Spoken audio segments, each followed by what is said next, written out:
Добрий день, добрый вечер, дамы и панове. Давненько я вот так не включался голосом, но есть парочка вещей, которые я хотел бы проговорить перед началом данного ролика. Вещь первая. Как и уже анонсировал, этот видеоролик был снят еще в Москве, поэтому это такой архивный материал немножечко из старой обстановочки, из ламповой, где я рассказываю про комиксы еще с постерами, с своим диваном и прочим, и прочим, и прочим. Пока что это будет последний эпизод по комиксам, потому что в данный момент у меня нет возможности, купить что-то, достать что-то. Вернее, как, есть магазин книжный, но он типа нашего Читай-города, а вы сами знаете, что расценки на комиксы в Читай-городе, так и в этом же книжном довольно высокие. А у меня лишних шекелей пока что на это дело нет. И это меня подводит ко второй новости. Я хочу передать большую благодарность пользователю с никнеймом Angel, который донатил мне довольно крупную сумму. И могу сказать только от души большое спасибо. Мне было очень приятно, это было очень неожиданно, и эта сумма действительно для меня, довольно крупная, с учетом того, что это вообще первый мой донат, который я получаю за свое творчество. Я могу на него, оплатить. Это половина стоимости фактически моего проживания месячного в общежитии или хороший закуп продуктами, например, в неплохом магазине. Так что, надеюсь, это были не твои последние деньги, и еще раз большое тебе спасибо. И это подводит меня к третьей вещи, как у меня все складно получается. Я напоминаю, что у меня есть Donation Alerts по ссылке в описании, где вы можете мне вкинуть деньжат. Я понимаю, что для канала там в 115 человек, кстати, нас уже 115, ни хрена себе, это, рано еще собирать какие-то крупные донаты, чтобы там открывать, например, Бусти какой-нибудь или Patreon, потому что у меня нет такого дополнительного контента, и у меня еще нет такого количества людей, которые заинтересованы были бы в нем, чтобы прям открыть какую-то месячную подписку, платный контент и так далее и тому подобное. Но если вдруг у вас меценатство просто в крови, вдруг вы хотите избавиться от тягот богатой жизни, вдруг вы хотите поделиться какой-то финансовой добротой, может быть, не знаю, что на вас нашло, может, у вас день хороший, выиграли в лотерею и так далее, и так далее. Если у вас вдруг просто в кармане завалялась, знаете, парочка там вечно деревянных рублей, вечно зеленых долларов, разноцветных евро, любой валюты, и вы решили вместо покупки кофе или пачки сигарет их мне вдонатить, я буду вам благодарен. Деньги никогда не будут лишними. Пока что от меня могу вам сказать, огромное спасибо. Наверное, я в каком-то моменте я начну уже прорабатывать систему, что у меня будут какие-то благодарности, там, может быть, перед роликом высвечиваться или еще что-то, но пока что да. Пока что я никого ни к чему не принуждаю, все на добровольной основе. Еще раз, пользователь Angel, большое спасибо, и переходим к ролику. Салют, ты на канале Вани Eternal. Сегодня я хочу тебе рассказать про комикс, который во времена ковида помог как минимум одному комикс-шопу не загнуться к чертовой матери. Это комикс «Дешево и сердито» Марии Протас. Или Протас. Я не знаю, как правильно, поправьте меня. У меня есть проблемы с авторскими комиксами в России. Потому что это либо полный проходняк, либо что-то шедевральное. Как-то золотой середины я еще не встречал, и ты никогда не знаешь, за что ты платишь копеечку. И хайп касательно этого произведения, я имею в виду «Дешево и сердито», прошел вообще мимо меня. То есть я не читал этот комикс в интернете, я даже не знал, что он издавался в интернете. Я догадывался, но как-то... Я видел этот комикс в комикс-шопах, смотрел на него, читал описание, какой-то чувак куда-то сбежал, вообще неинтересно. Но недавно проходил автограф-сессия в Чугагике, я подумал, надо бы все-таки ознакомиться. Я перехожу в инстаграм автора, а там доступен весь комикс, который вышел. Просто весь, бесплатно, пожалуйста, читай. Я такой подумал, что это отлично, это мой любимый вариант. Я могу ознакомиться с произведением и потом, если мне понравилось, заплатить копеечку. Ребят, в какой-то момент я просто ударил себя по рукам и сказал, все, родной, мы идем, мы покупаем, потому что это круто. Я не хочу читать это в инстаграме, я хочу иметь физическую копию. Меня зацепило. Хотя, казалось бы, это slice of life. Slice of life, кто не знает, кто не шарит, это жанр о реальности. Это просто срез жизни обычных людей с обычными проблемами, с обычными ситуациями. Никакой супергероики, фэнтези и прочего, и прочего. Просто реальность. И зацепило. Меня зацепил этот комикс. Как раз своей простотой какой-то, душевностью, реальностью, приземленностью меня он цепанул. До этого со Slice of Life я сталкивался только в рамках аниме и манги. Сериалы на эту тему, не знаю, существуют ли они. Да и вы, наверное, тоже только аниме да мангу смотрели на эту тему. И там, понятно, там японские школьники чаще всего. У них какие-то свои там японские проблемы. В русских реалиях я такого не встречал. И цепляет. Вот меня цепляет. Есть в этом произведении что-то такое, простите за троп, душевное.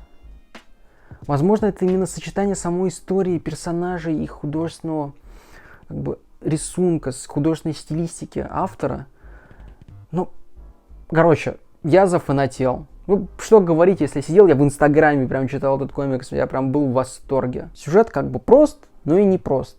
Он рассказывает о пареньке по имени Дид, очень русское имя, конечно же, который сбежал из своего дома после постоянных встреч с семьей и отправился в другой город. Он сбежал не просто так, он сбежал тактикульно, то есть у него были денежки, у него был небольшой все-таки план, что делать. Разумеется, он начал косячить по дороге, и он начинает, как и в любом таком легком роуд-муви приключении, находить для себя новых друзей, которые не оставляют его в беде. Это и маленькая девочка Маргарита, это и официант Модест. Где такие имена в России, но кто я такой, чтобы осуждать? Прикольно. И опять же, за первый том тебе дают экспозицию, тебе вводят персонажей, и потихонечку этих персонажей начинают развивать. И, честно говоря, история у них довольно рабочая у всех. При том, при всем, то, что это Slice of Life, а мы все знаем то, что Life у нас не очень хэппи чаще всего. И там есть, да, драматические моменты, там есть моменты, после которых ты сидишь такой, и ты такой, да, жиза. Потому что это, Slice of Life. Я не знаю, на каком опыте автор писал этот комикс, на своих друзей, или, может быть, у автора такое воображение классное. Но истории, которые поднимаются, они цепляют. История Модеста, история Дида. Пока что вот история Риты меня не особо зацепила, потому что это маленькая девочка, как-то не особо интересно. А в остальном, да, клевое произведение с такой вот...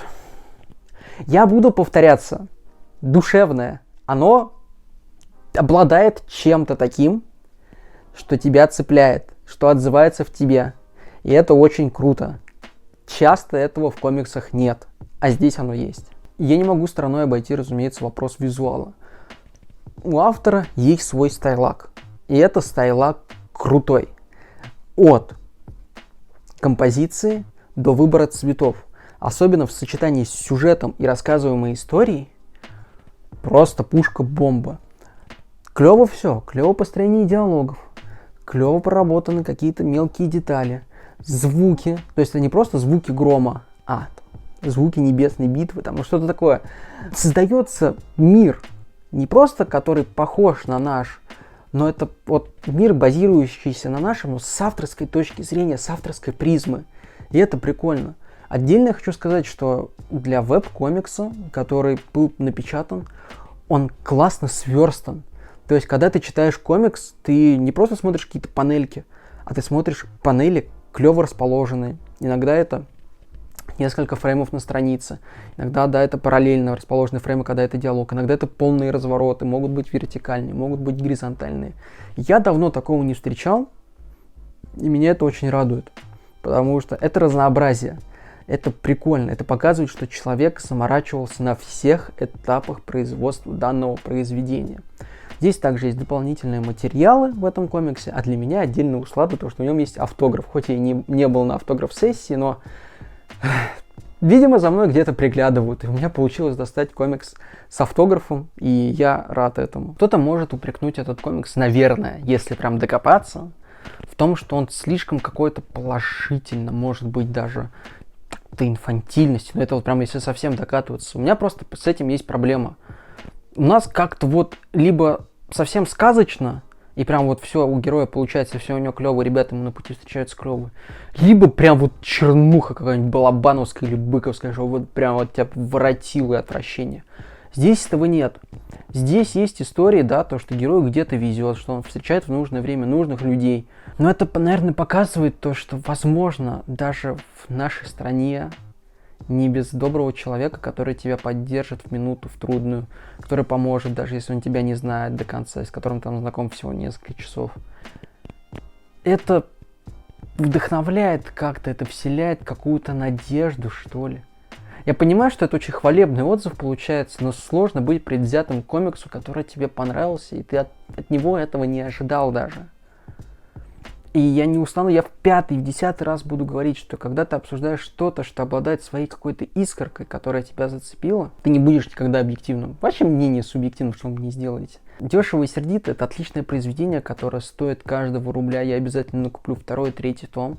Я не буду читать этот комикс в интернете, и я буду его хвалить. По крайней мере, 1-й том и рассказанная в нем история, она крутая. И я очень советую вам, если не купить этот комикс, то хотя бы прочитать его в интернете. Серьезно, это очень крутое произведение. На этом все.